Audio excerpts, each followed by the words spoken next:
Ketika dia keluar, jatuh, itulah yang dinamakan air mustakmal. Apa air mustakmal? Air yang sudah digunakan untuk mengangkat hadas atau menghilangkan najis. Mana yang mustakmal Pak Ustaz? Yang jatuh sama yang di muka, itu yang mustakmal. Yang jatuh sama yang di muka itu mustakmal. Yang belum jatuh juga mustakmal. Yang di muka itu mustakmal, yang jatuh mustakmal. Tapi di basuhan wajib, bukan di basuhan sunnah. Saya kasih contoh. Ini saya taruh mangkuk, saya taruh mangkuk, saya taruh mangkuk. Wuduklah saya. Jatuh, wuduk, jatuh, jatuh. Ini tiga, jelas di tiga. Mangkuk basuhan satu, mangkuk dua basuhan dua, mangkuk tiga basuhan tiga. Yang ini namanya mustakmal bi ghusl wajib, yaitu mustakmal dengan basuhan wajib. Ini basuhan sunnah, ini basuhan sunnah. Yang mana yang dikatakan mustakmal yang benar? Ini dia. Nomor satu. Nomor dua, saya kasih Ustadz Husin pakai wudhu, bisa? Boleh. Yang ini tidak boleh. Jelas? Yang ini saya kasih lagi Ustadz Dalil pakai usap mukanya, wudhu, bisa? Tapi yang nomor satu tidak bisa. Jelas? Itu namanya mustakmal. Basuhan pertama, bukan basuhan kedua, bukan basuhan ketiga. Itu dia. Bismillahirrahmanirrahim. Bismillahirrahmanirrahim.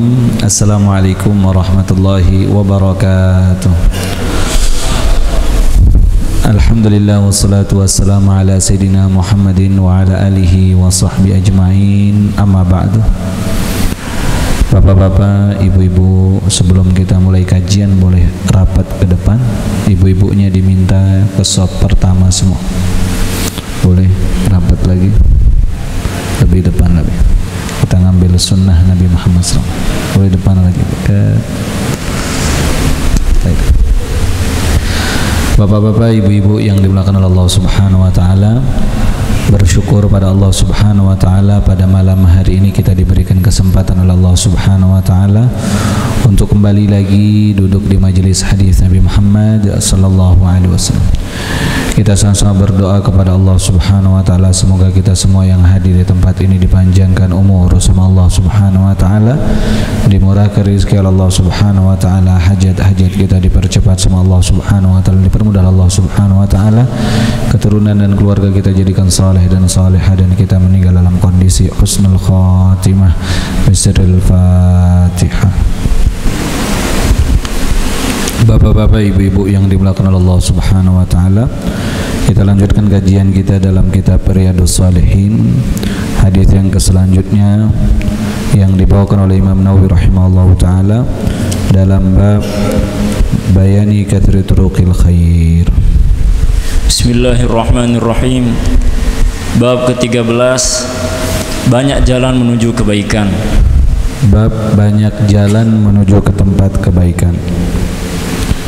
Setiap seseorang membuka hatinya ingin mengerjakan kebaikan, pasti Allah akan bukakan jalan kepada dirinya. Yang perlu diketahui oleh bapak-bapak, ibu-ibu, kebaikan itu harus dicari, bukan diam di satu tempat. Hidayah, petunjuk, kebaikan harus dicari. Tanpa dicari, kebaikan itu tidak datang kepada kita. Ada orang berdoa agar kebaikan itu datang kepada dia, tiba-tiba kebaikan itu datang kepada dia, akan tetapi orang itu tidak ngebaca dengan hatinya ini bahwa hasil daripada doanya, lalu dia tinggalkan. Bisa jadi sesuatu yang kita minta kepada Allah Subhanahu wa taala, bentuk doa-doa kita dijadikan sebuah teguran atau sebuah musibah agar kita mengamalkan sifat sabar di dalam diri kita. Maka ada kebaikan di dalam diri kita. Ketika kita menemukan sesuatu di dalam keluarga kita, sebuah ujian, pembicaraan kita tidak didengar sama pasangan kita, Pembicaraan kita tidak didengar sama anak kita. Pembicaraan kita tidak didengar sama bawahan kita. Pembicaraan kita tidak didengar sama orang yang kita memberikan gaji kepada dia, seperti orang yang kerja di rumah kita.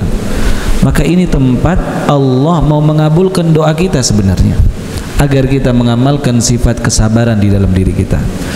Karena ilmu tentang kesabaran itu dipelajari di majelis-majelis taklim, tapi teorinya dan prakteknya itu ketika kita ngalami dalam kehidupan kita.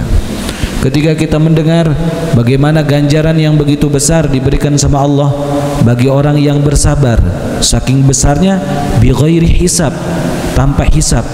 Apa maksudnya tanpa hisab ini? Kalau saya umpamakan ada ember dikasihkan penuh air, diguyur begitu. Jelas? Bukan diambilin berapa gelas, 2 gelas kamu dapat cuma 2 gelas. Berarti ada takaran. Tapi kata bi ghairi hisab ini nggak pakai takaran lagi, yaitu seperti ember diisi air penuh lalu diguyur orang itu. Ada orang, saya mau dapat guyuran 2, dapat 2 gelas saja. Tapi kalau bab sabar itu dikasih ember penuh, diguyur semua, nggak ada takaran. Penakarnya itu ya sudah langsung semuanya diberikan sama Allah Subhanahu wa ta'ala, tanpa manusia bisa hitung, diberikan sama Allah Subhanahu wa ta'ala. Ini bab tentang bagaimana banyak jalan menuju kebaikan, Bapak Ibu. Kebaikan itu tidak bisa kita hanya menunggu di kantor kita, tidak bisa kita menunggu di ladang kita, tidak bisa menunggu di rumah kita lalu kebaikan itu akan datang kepada kita. Berbeda tentang rizki, beda babnya tentang rizki. Ini air minum di depan saya ini, air minum tiba-tiba saya tidak pernah ikhtiarkan, saya tidak pernah mencari, ini datang. Baru saya duduk, Pak Harun langsung bisik, Habib, nanti saya sudah sediakan nanti makan habis isya di rumah saya. Padahal saya nggak pernah bicara sesuatu, tidak pernah diikhtiarkan sesuatu. Berbeda hal tentang rizki. Rizki itu berbeda. Ada yang dicari, ada yang kita duduk di rumah teman kita, kopi datang, pisang goreng datang, ini datang, kita yang goreng, enggak. Tapi kebaikan itu nggak bisa seperti itu. Tidak bisa seperti bab tentang rizki, kita duduk di rumah lalu kebaikan itu datang kepada kita. Tidak, mustahil. Mustahil dia bakalan datang kepada kita. Yang ada tentang yaitu kita mencarinya. Di dalam hadis kitab Arba'in Nawawi, di dalam hadis qudsi dijelaskan, kullukum dhalun, kata Allah, setiap kalian ini dalam kondisi dhal. Apa dhal? Sesat, bingung, gak ada arah hidupnya. Illa man hadaituhu, kecuali saya yang berikan petunjuk. Apa kata Allah di akhirnya? Fastahduni, minta dan cari. Minta, cari. Disuruh minta. Kalau nggak minta nggak dapat. Allah sudah kasih tahu kita ini dalam kondisi bingung hidup di dunia ini, nggak ada arah, nggak ada petunjuk. Kita yang minta.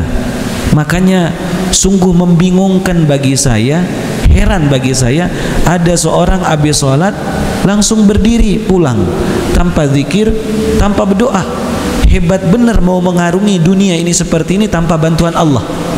Berani betul hidup di dunia ini tanpa bantuan Allah, tanpa memohon. Habis sholat langsung pergi aja. Hebat betul orang yang mau menjalani dunia ini tanpa dia sholat pun. Berani betul, nekat saya katakan. Tahu ombak, ada lihat ombak begitu besar. Tadi saya dijemput sama Mas Gian, kebetulan ombak besar di tempat saya yang dijemput tuh. Mas Gian cerita tentang di Karang Panas pun juga. Pertama dia tinggal, kerasa ombak itu. Tapi ada orang nekat renang tahu ombak besar, tahu renang, tahu ombak udah besar, renang aja nekat nih orang. Itu ibarat orang yang mau mengarungi dunia ini tanpa bantuan Allah, tanpa meminta. Ini orang betul-betul nekat sekali ini, karena dunia ini ada pemiliknya. Jelas ada sesuatu yang anehnya, dia katakan saya bisa menyelesaikan sendiri. Ketahuilah Bapak Ibu, ada hal yang Allah nanti buktikan dengan omongan kita bahwa kita bisa selesaikan sendiri. Allah kasih sesuatu ujian yang gak bakalan bisa orang selesaikan, siapapun termasuk kita. Gak bisa kita selesaikan. Allah buktikan dia sesuatu itu. Nah, ini bab tentang banyak jalan menuju kebaikan. Kalau ada jalan itu kita lihat, maka jalanlah, ambil kebaikan itu. Kita haus, ambil dia. Ada makanan, ambil dia sesuatu. Karena kita akan sampai di fase yang tidak akan balik lagi ke masjid ini. Kita tidak akan balik lagi ke kampung kita ini. Apa itu masa? Masa ketika kita dikubur. Kita akan mengandalkan pekerjaan kita di dunia saja, amal kita, nggak bisa balik lagi. Maka kalau ada kesempatan yang Allah bukakan kebaikan itu, peka, baca dia. Oh, ini sinyal dari Allah. Ini sinyalnya ini. Harus kita peka sinyal itu. Oh, ini sinyalnya bagus. Nah, ambil dia sesuatu itu. Terus Bismillahirrahmanirrahim. Hadis ke-13. An Abi Hurairah radhiyallahu taala anhu anna Rasulullah sallallahu alaihi wasallam qala idza tawadda'a al-'abdul muslimu awil mu'minu faghasala wajhahu kharaja min wajhihi kullu khati'atin nadhara ilaiha bi'aynaihi ma'al ma'i aw ma'a akhiri qatril ma'i فإذا غسل يديه خرج من يديه كل خطيئة كان بطشتها يداه مع الماء أو مع آخر قطر الماء فإذا غسل رجليه خرجت كل خطيئة مشتها رجلاه مع الماء أو مع آخر قطر الماء حتى يخرج نقيا من الذنوب. رواه مسلم. Hadis riwayat Imam Muslim. Ini hadisnya tentang bab wudu. Apa wudu? Ada hal-hal yang ada hadas kecil dalam diri kita. Kalau ada hadas kecil dalam diri kita itu, maka wajibkan kita wudu untuk mengangkat hadas. Ada dua, ada hadas kecil, ada hadas besar. Hadas kecil yang mewajibkan kita wudu, ma'aujabal wudu. Hadas besar yang mewajibkan kita mandi. Tapi temannya hadas ini apa? Ada namanya najis. Apa beda najis sama hadas? Kalau najis normalnya terlihat, biasanya terlihat. Nah, itu najis. Walaupun ada najis yang hukmiyah, yang mutawasitah, yang hukmiyah. Tapi rata-rata najis itu dia terlihat. Yang kedua, kalau hadas dia tidak terlihat. Ini bab kita tentang di dalam fikih dan di dalam hadis tentang bagaimana seseorang ini mengangkat hadas kecilnya di dalam dirinya. Ingat bapak-bapak, ibu-ibu, ketika kita mau berada di dalam sholat, wajib hukumnya wudu. Walaupun sholat yang kita laksanakan itu sunnah, tapi wudunya wajib jadinya. Loh, kan saya mau sholat duha, duhanya sunnah. Ya, wudunya mau masuk ke sana itu wajib hukum wudunya. Baca Quran boleh baca, boleh tidak. Tapi kalau kita mau baca sambil pegang, itu harus pakai wudu. Wajib, ya wajib. Jelas? Untuk sampai ke sananya, perantaranya harus wudu. Kita ngangkat hadas kita itu. Dan hadas ini dia tidak terlihat. Dan orang ketika dicabut nyawanya dalam kondisi dia ada wudu, ruhnya dia cabut, kutibat lahu syahadah, dicatat dia mati syahid. Dan ruhnya cepat keluar, ringan dia. Kalau orang ada wudu licin. Tapi kalau dia nggak ada wudu, nah, agak lama dikit. Tapi kalau orang wudu bagus. Orang yang selalu menjaga wudu. Nabi Muhammad SAW tidak pernah batal wudu beliau, dan para sahabat selalu menjaga wudu mereka. Dan kelebihan orang yang menjaga wudu, salah satunya doanya mustajab. Doanya mustajab. Keluar rumah wudu, mau ke kantor wudu, bukan hanya sholat saja, mau ke pasar wudu, mau kemana-mana saja dia wudu. Bagus orang seperti ini, doanya mustajab, ditemani sama malaikat. Selalu dia jalan dengan apa? Malaikat. Coba kita dengar apa kata Rasulullah SAW. dari Abu Hurairah radhiyallahu taala anhu berkata bahwa Rasulullah sallallahu alaihi wasallam bersabda, jika seorang hamba yang muslim atau mukmin berwudu sebelum tidur sunnah berwudu. Apabila batal wudu kita wudu lagi. Selalu dalam kondisi apa? Berwudu. Terus lalu membasuh wajahnya. Basuh wajahnya, kan wajib basuh wajah. Dari mana basuh wajibnya itu? Di dalam hukum fikih, dari tempat biasanya tumbuhnya rambut. Tumbuh rambut. Kalau saya agak belakang ini, mohon maaf, dia agak belakangan dikit. Normalnya tumbuh rambut di sini. Basuh dari sini sampai ujung dagu. Ini panjangnya. Lebarnya minal udhun ilal udhun, dari anak telinga menuju anak telinga. Basuhnya bagaimana? Perhatikan Bapak, cara basuhnya. Ketika orang wudu, ambil, jangan dari bawah, jangan begini, atau jangan ke tengah, tapi ambil dari atas. Jelas? Seperti itu. Khusus kalau bangun pagi, bangun daripada tidur, mohon maaf Bapak Ibu, kalau bangun daripada tidur, diusahakan subuh itu lihat di bagian ujung kanan, ujung kiri, ujung kanan, ujung kiri, ujung kanan, ujung kiri, ujung kanan, ujung kiri. Di bagian sini kalau bangun tidur jangan sampai tidak masuk. Semua wajib dibasuh, wajib dibasuh di muka ini. Jangan sampai kurang, jangan sampai apa? Kurang. Yang punya jenggot sunnah menyela-nyelanya dari bawah ke atas begini. Jangan begini, tapi dari bawah. Menggunakan tangan kiri bagus. Seperti itu. Dari bawah ya, dari dalam. Seperti itu. Terus, maka setiap dosa dua matanya keluar bersama air yang berjatuhan. Iya. Dia keluar dosa dari matanya ini. Orang kalau mau khusyuk sholatnya jaga pandangan. Kalau dia bertanya, Ustaz kenapa saya ini tidak pernah khusyuk sholatnya? Jawabannya karena tidak menjaga pandangan. Karena pandangan ini busur panahnya syaitan. Apa kata Allah dalam Al-Quran? Qul lil mu'minin yaghuddu min absarihim wa yahfadhu furujahum dzalika azka lahum. Katakan bagi orang-orang beriman, tundukkan pandangannya. Jelas? Qul lil mu'minin yaghuddu min absarihim wa yahfadhu furujahum, dan jaga kemaluannya. Kenapa? Orang yang tundukkan pandangannya, kemaluannya biasa tidak liar. Tapi kalau orang yang biasa ngelihat ke sana kemari, biasanya di antara pusar dan lututnya liar. Jelas? Dzalika azka lahum, itu lebih suci, lebih pantas, lebih layak, lebih terhormat. Jangan kita lihat yang di HP kita. Jelas? Sendirian. Begitu datang istri, lain yang kita lihat yang bagus.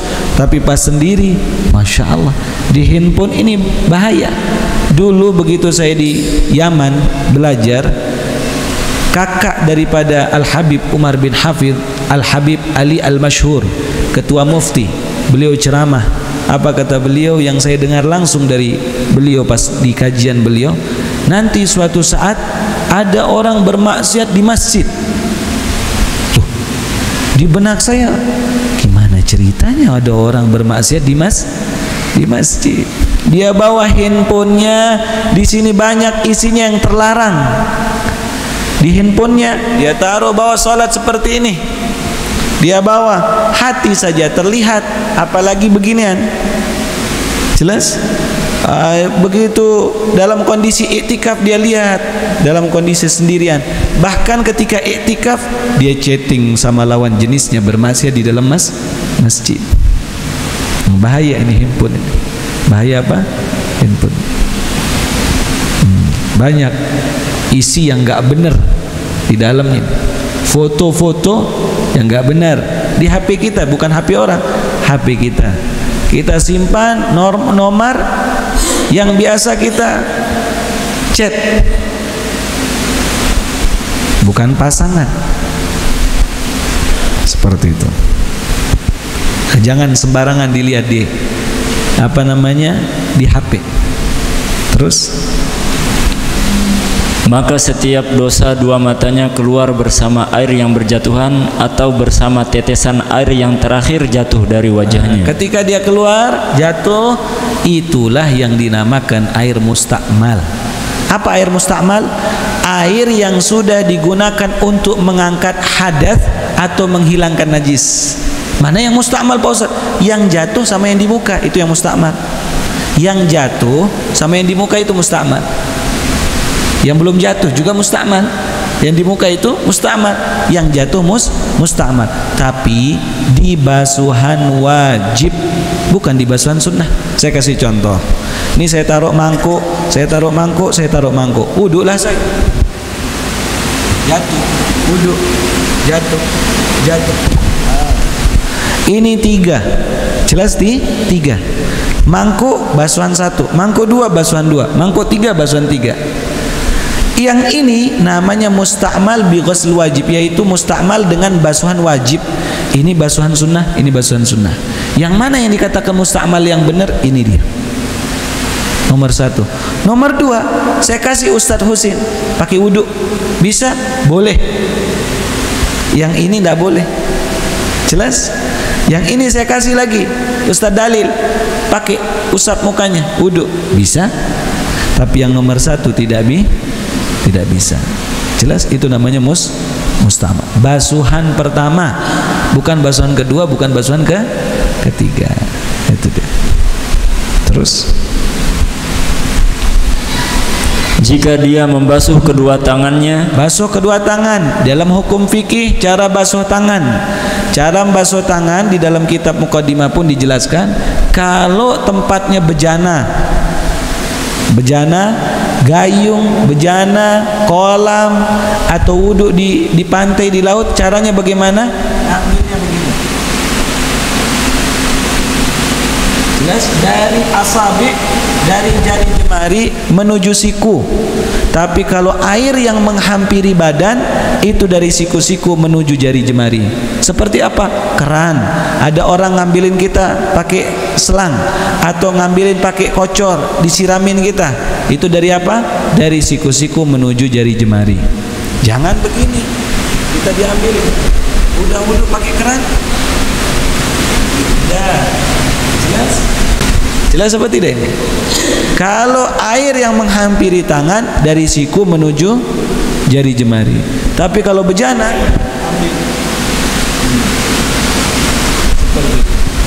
jelas apa tidak ini? Taib. Terus, sunnah melebihkan sampai bahu. Sunnah. Setiap dosa kedua tangannya yang digunakan memukul atau keluar bersama air yang berjatuhan atau bersama tetesan air yang terakhir. Nah, kalau dia wudhu itu jatuh dosa-dosanya. Makanya Imam Abu Hanifah rahimahullahu taala menjelaskan bahwa beliau punya kelebihan, bisa melihat dosa apa yang keluar daripada air wudhu ini.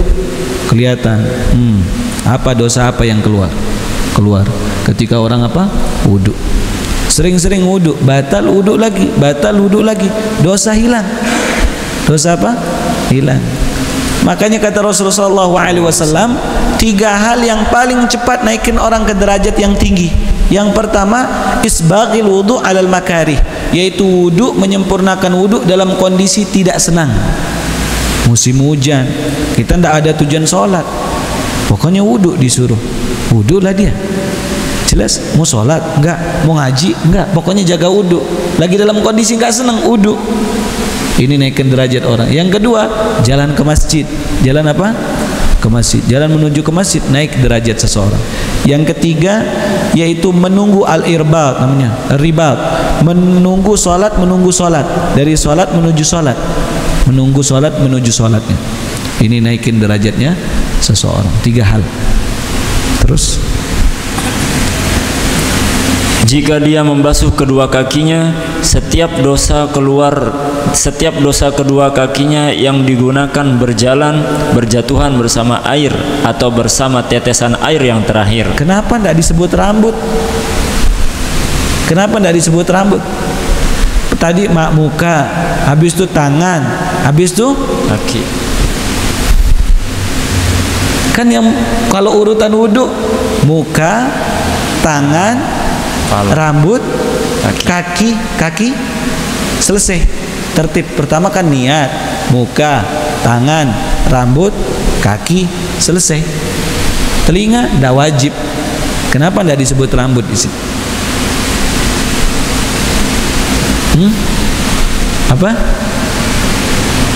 Apa?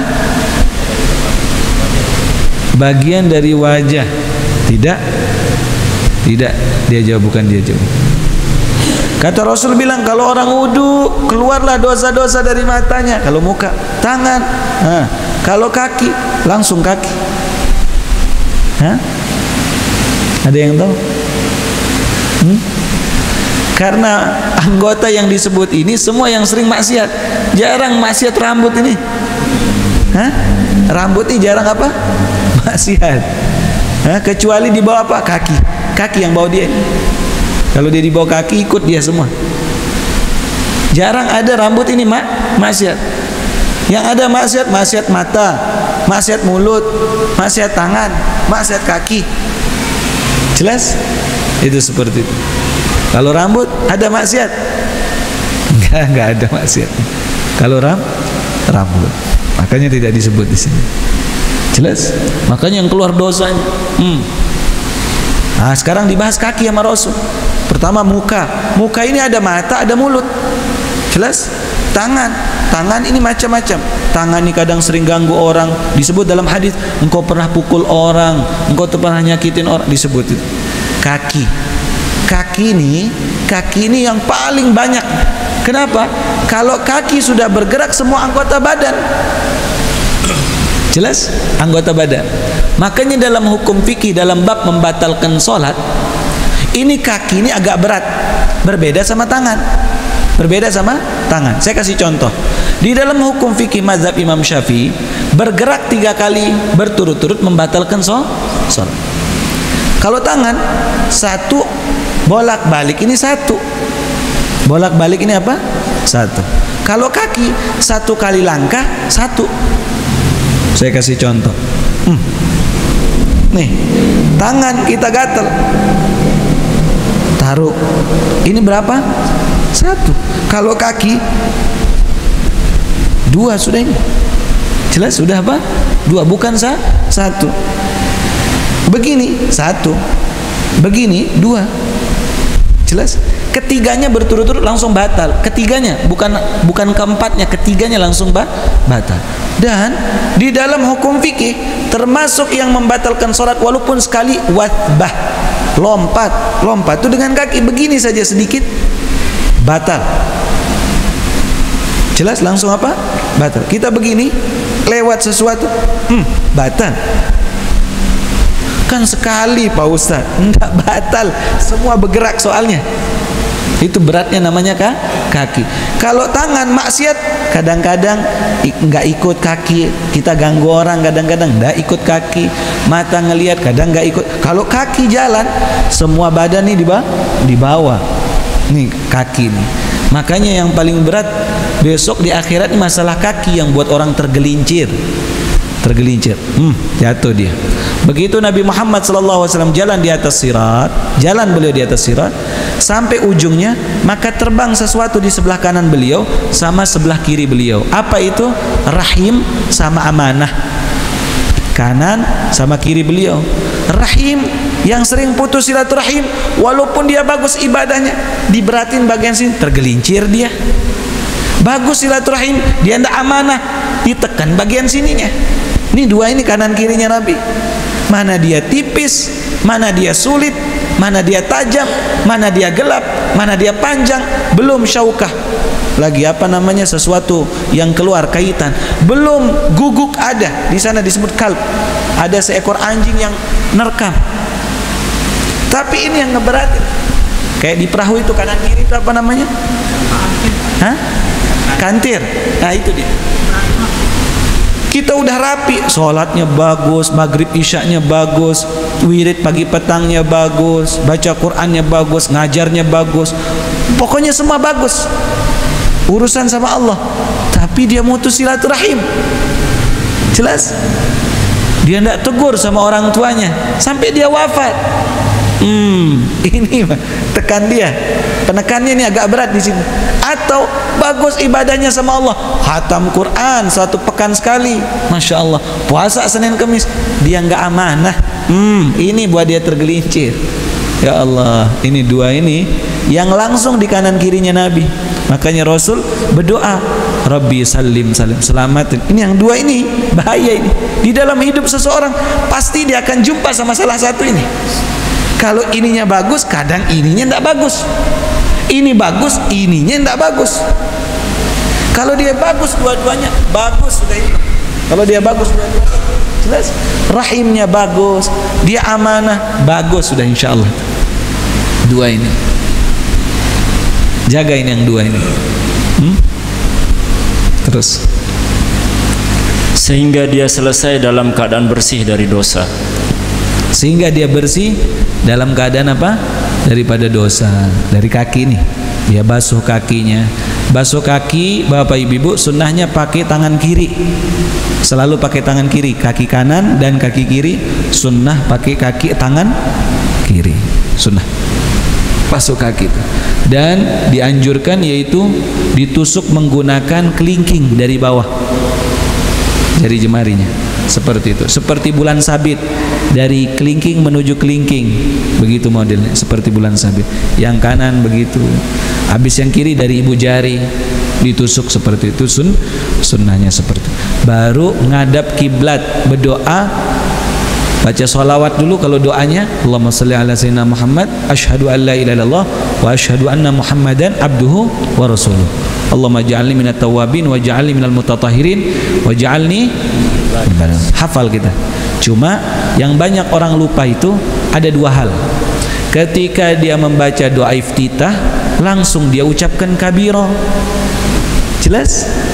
Jelas apa tidak ini? Yang benarnya apa? Allahu Akbar kabiro. Jangan begitu takbir Allahu Akbar walhamdulillahi kabiro. Jangan. Baca Allahu Akbar kabiro, gitu yang betulnya.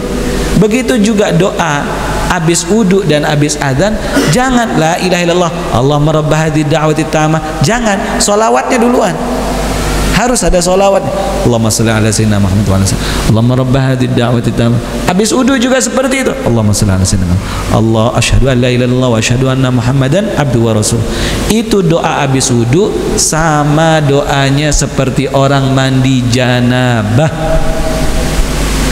Bapak-bapak mandi junub, ibu-ibu mandi junub, mandi selesai haid, nifas, selesai mandi, doanya seperti doa habis wudu, sama doanya.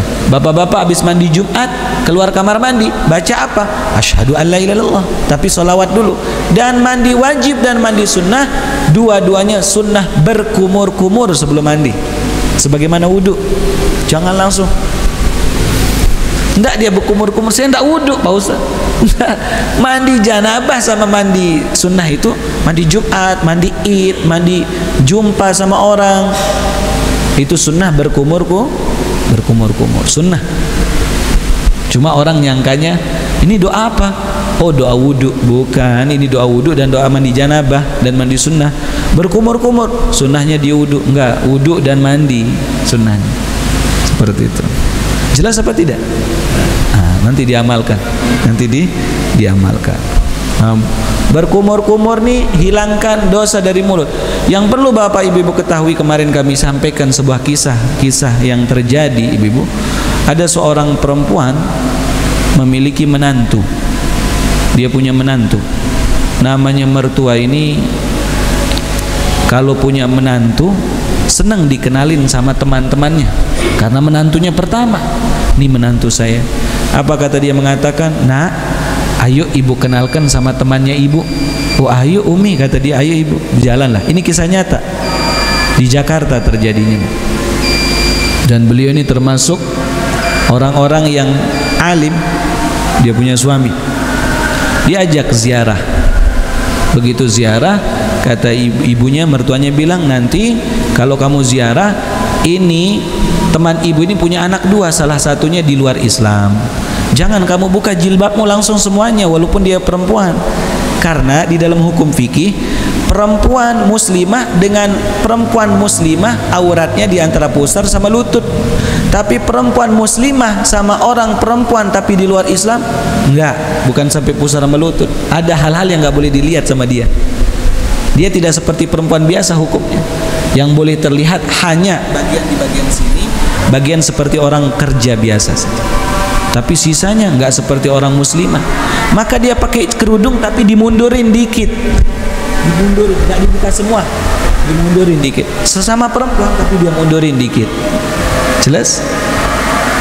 Maka ketika keluar, menantunya bertanya sama mertuanya, "Ibu, saya mau tanya, mana yang muslim, mana yang enggak muslim?" "Oh, yang pakai kudung itu muslim, yang enggak pakai kudung itu enggak muslim." Di atas mobil dia bertanya. "Dia satu rahim, satu kandung, adik kakak?" "Iya." "Loh, kok bisa satu muslim, satu enggak Islam?" Ah, inilah yang menyesalkan temannya ibu. Kenapa? Dulu setiap dia masih kecil perintahkan anaknya sholat yang satu itu, dia bilang apa? "Nah, sholat. Kenapa kamu tidak mau sholat? Mau jadi orang kafir ya?" Beneran terjadi. Jelas? Seringkali kita memerintahkan anak yang baik tapi ada embel-embel bahasa yang gak enak. Itu dia menyesal. Sering dia ucapkan, "Nak, bangun sholat. Kamu menjadi orang di luar Islam." Nabi Muhammad SAW kita diajari bagaimana dialognya Nabi Muhammad SAW. Rasul mengatakan, dan mungkin semua kita hafal ini hadis. Rasul mengatakan, "Kullu ummati yadkhulunal jannah." Setiap umatku pasti masuk surga, pasti masuk surga. Jadi trip orang masuk surga itu ada 3, Bapak Ibu. Yang pertama masuk surga tanpa hisab, yang kedua dihisab dulu baru masuk surga, yang ketiga nyemplung dulu di neraka baru masuk surga. Tiga-tiganya ujung-ujungnya masuk surga. Tapi 2 dan nomor 3 berat, apalagi nomor 3.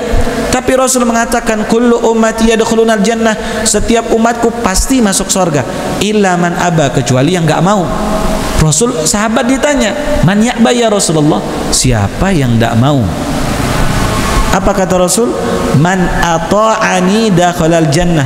Yang taat kepadaku, taat perintahku, dakhalal jannah. Jannah itu apa artinya? Surga. Pasti masuk surga. Wa man asani faqad aba. Yang enggak taat berarti enggan. Hebatnya bahasa Nabi, Nabi enggak bilang neraka di sana, enggak disebut an-nar. Wa man asani faqad aba. Yang enggak mau taat kepadaku berarti dia enggan. Umatnya Nabi enggak mau tempelkan sama sesuatu yang buruk, itu enggak mau. Setiap kita perintah yang baik sama anak kita, jangan ada embel-embel bahasa yang buruk.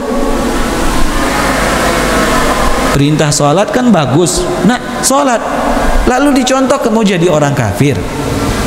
Jelas? Bener. Jelas? Bener terjadi. Kalau kita perontakan sholat, ya sholat aja dah, yang baik aja perintahnya. Jangan ada bahasa buruk, jangan ada campurnya. Jelas apa tidak? Kita kalau lagi marah, yang baik-baik aja marahnya dah. Kenapa begini, kenapa begini, kenapa begini. Jelas? Tapi nggak usah ada bahasa yang buruk di dalamnya. Apa bahasa buruk?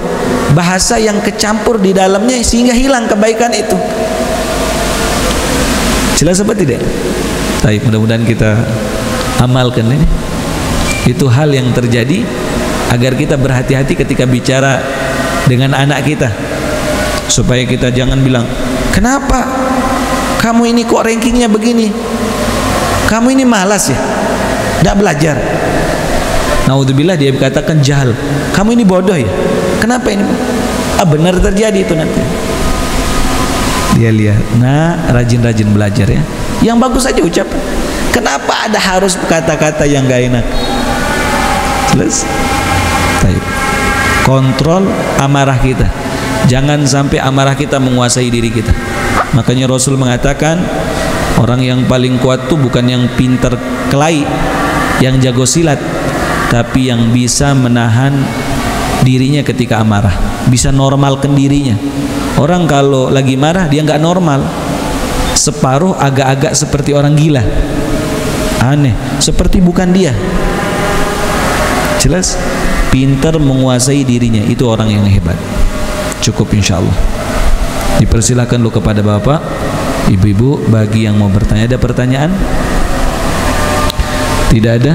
Kita cukupkan satu sih mengenai aurat sesama muslimah tadi ya. Mengenai aurat sesama muslimah, apakah sama dengan sesama muslim laki-laki dengan laki-laki? Itu kan batas aurat. Iya. Perempuan sama perempuan, muslimah sama muslimah di antara pusar sama lutut. Laki sama laki di antara pusar sama lutut, sama dia. Itu dijelaskan di kitab Safinatun Najah. Babul aurah, bab tentang aurat. Jelas? Laki ketemu laki nih, nggak boleh kelihatan ini bagian lututnya, dia nggak boleh. Jelas? Anak Pak Ustadz, walaupun anak kelihatan, sering sekali bapak buka baju di depan anak kelihatan pusarnya, nggak boleh. Haram, haram. Kalau depan istri, di depan istri nggak ada aurat. Suami istri itu nggak ada auratnya. Kalau sama anak ada aurat. Makanya anak laki nggak boleh mandikan jenazah ibunya. Anak perempuan nggak boleh mandikan jenazah bapaknya, karena ada auratnya. Loh ayah, iya ada auratnya. Jelas? Yang boleh mandikan lawan jenis itu cuma suami istri saja. Sisanya perempuan sama perempuan, laki sama laki. Seperti itu. Kita di depan anak nggak boleh buka baju, nggak boleh pakai celana pendek, nggak boleh. Berdosa apa? Dosa haram, haram hukumnya. Kelihatan pusar sama lutut. Sering terjadi kita seperti itu. Hal yang lumrah, sebagian orang mengatakan seperti itu. Jelas? Cukup ya? Nah, kita sama-sama tutup. Ya Rabbana i'tarafna bi annana i'tarafna wa annana ashrafna ala ladha ashrafna fatub alaina tauba taghsil kulli hauba wastur lana al-awrati wa amin rawati waghfir li walidina rabbi wa mauludina wal ahli wal ikhwani wa sairil khillani wa kulli dhi mahabbah aw jiratin aw suhbah wal muslimina ajma' amin ya rabbi isma' fadlan wajudan manna la biktisabil minna bil mustafa rasuli nahdha bi kulli suli salla wa sallam rabbi alaihi haddal habbi wa alihi wa sahbihi idada tashi suhbi walhamdulil ilahi fil badri wat tanahi. Kita tutup dengan kifaratul majlis. Subhanallah bihamdihi subhanallah bihamdika asyhadu an la ilaha illa anta astaghfiruka wa atubu ilaik. Assalamualaikum warahmatullahi wabarakatuh.